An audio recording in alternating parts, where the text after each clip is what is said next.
Proyek ini terletak di Kabupaten Musi Banyuasin, Provinsi Sumatera Selatan dengan dibagi 3 seksi pekerjaan.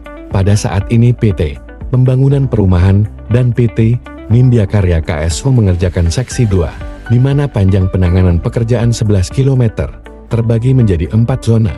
Zona 1 dan 2 dikerjakan oleh PT Pembangunan Perumahan, zona 3 dan 4 dikerjakan oleh PT Nindya Karya. Proyek ini terbagi beberapa pekerjaan yaitu overpass, slab on bell, rigid pavement dan flexible pavement, dan pekerjaan lainnya. Untuk saat ini progres sudah mencapai 100% dan sudah pada tahap serah terima pertama kepada owner Kementerian PUPR.